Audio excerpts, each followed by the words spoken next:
Thank you, Chairman Durbin and members of the committee. Thanks for the opportunity to be here today. And thank you, Chairman, having testified before you on voting rights. I want to especially thank you for your commitment to civil rights issues. My name is Judith Browne Dianis. I'm co-director of Advancement Project, a multiracial civil rights organization.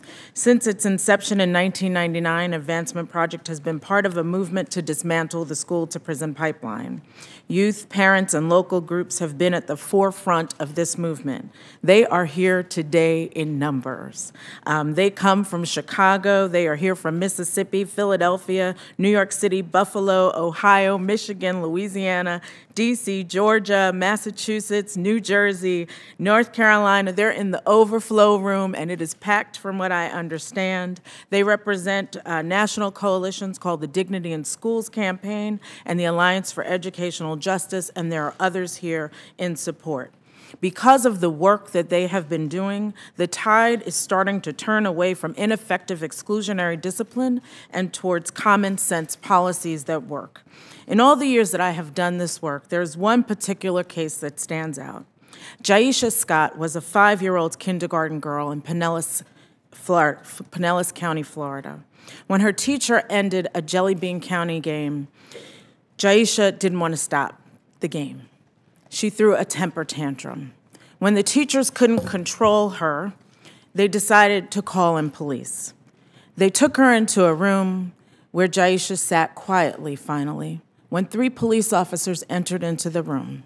They pulled the 5-year-old girl out of her seat, pushed her against a desk, put her arms behind her back, put handcuffs on her.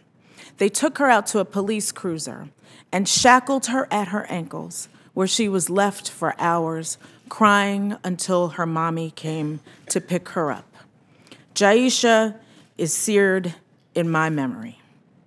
We all want high-quality schools that care about youth and give them real opportunities to succeed. Keeping students safe sometimes requires schools to take appropriate disciplinary action. However, across the country, students are being suspended, expelled, or even arrested for minor misbehavior like being late to school or violating a dress code policy. These zero-tolerance policies lead to high dropout rates, low academic achievement, and too many young people pushed on a pathway to prison. We have a discipline crisis in this country that must be ended. Suspension rates nearly doubled in the past 30 years. Police are arresting students for behaviors like talking back. That's now disorderly conduct. Or writing on desks. That's called vandalism. In Florida, during the 2010-2011 school year, 2/3 of school-based referrals to law enforcement were for misdemeanors, including disruption of a school function, disorderly conduct, or minor schoolyard scuffles.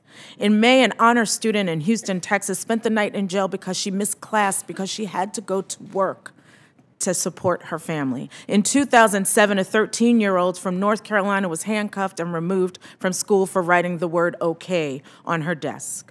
Treating students like criminals does not make sense. Zero-tolerance policies do not make our schools safer, and schools with higher rates of suspension and expulsion appear to have less satisfactory ratings of school climate. Zero-tolerance policies are also expensive. Every dollar that goes into police, metal detectors, drug-sniffing dogs, and surveillance cameras is a dollar that could have been used for teachers, guidance counselors, psychologists, and programs that support young people. Suspensions, expulsions, and arrests are disproportionately borne by young people of color, students with disabilities, and lesbian, gay, bisexual, transgender, and queer youth. Racial disparities are stark. These disparities are not the result of students of color acting out more. That is important. Students of color are actually far more likely than white students to be suspended for discretionary offenses like disrespect or disruption. These offenses, which are mainly in the eye of the beholder, leave room for implicit and explicit racial biases. This issue is not solely about misbehavior. Adults are often overreacting to young people, treating them like criminals. Let me be clear. I in no way want to contribute to the current culture of blaming teachers for all the ills of our schools. Many teachers use harsh discipline because they lack the needed tools and training. Additionally, the pressures of high-stakes testing often leave teachers with little time and few alternatives to exclusionary discipline. But we can end the school-to-prison pipeline and put young people on a track to success by focusing on preventing misbehavior and providing non-punitive, supportive, and effective interventions when misbehavior occurs. Through the groundbreaking advocacy of student groups like Padres and Jóvenes Unidos in Denver, Youth United for Change in Philadelphia, and Voice in Chicago, and others, school districts have started to limit unnecessary exclusionary discipline and address racial disparities.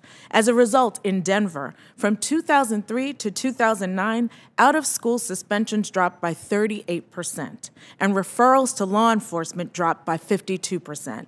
In Baltimore, similar reforms have cut suspensions by 63%, resulting in a 12.4% increase in graduation rates for Black students. Common sense discipline that keeps young people on an academic track leads to improved educational outcomes and maintains safe environments. My written testimony provides detailed recommendations for congressional action through funding and incentives, data collection and analysis, and redefining what makes a school high-performing. Congress can encourage the use of best practices and data-driven reform to dismantle the school-to-prison pipeline.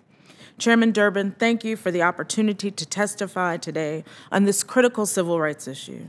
Students flourish when they are in school, when their schools are healthy, nurturing places where they can be safe and where they can learn.